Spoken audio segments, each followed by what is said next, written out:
Meitei Pangal Ki Dukan, which means this shop is owned by a Meitei Muslim. So says a paper taped to the shutter of a shop beside the charred remains of another at a mixed locality in Imphal. Meitei Store, Bihari Hotel, Meitei Yum are other similar identification marks put up on rows of shops and houses belonging to the non-Kuki communities to save their properties from mob attacks.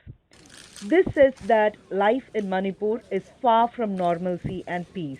This video looks at the current situation in Manipur, which has been reeling in violence for a month now. Many vehicles are plying the streets on overpriced fuel bought in black from roadside vendors selling petrol in bottles of mineral water. For a litre, they charge anything between 130 rupees and 150 rupees. The price for the same in petrol pumps was 101 rupees on June 11.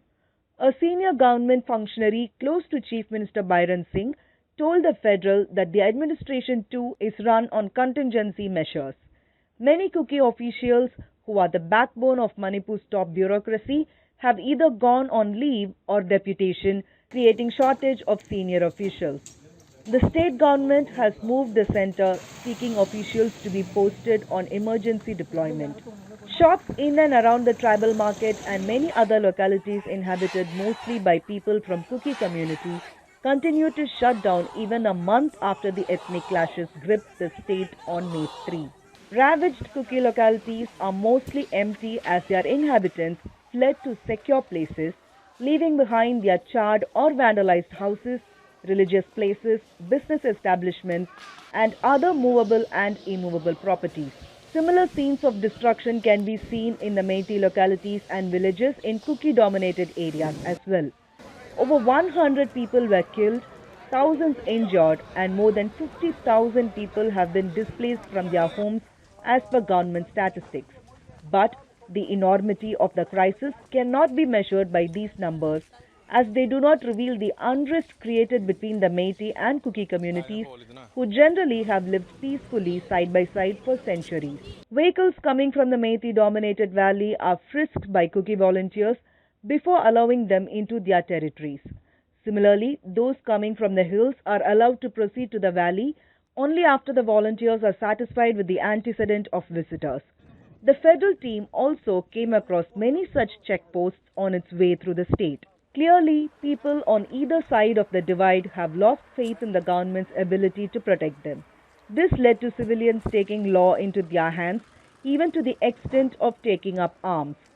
Agitated mobs have snatched from police over 4,000 arms, many bombs, and thousands of rounds of ammunition.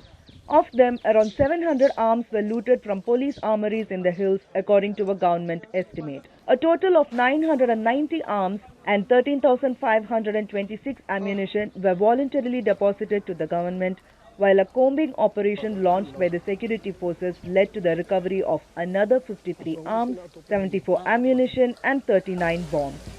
This information was given by Public Relations Minister S. Ranjan Singh on June 10. Over 90% arms are still with the civilians. Many of those who did not have the luxury of wielding sophisticated weapons snatched from government armories are making improvised weapons to what they call defend our villages. Unauthorized firearms in civilian hands assume greater threat due to presence of several militant outfits in the state. With both sides digging their heels and the governments both at the center and the state seem to be in a wait-and-watch mode, peace and normalcy appears to be a far cry in the trouble-torn state.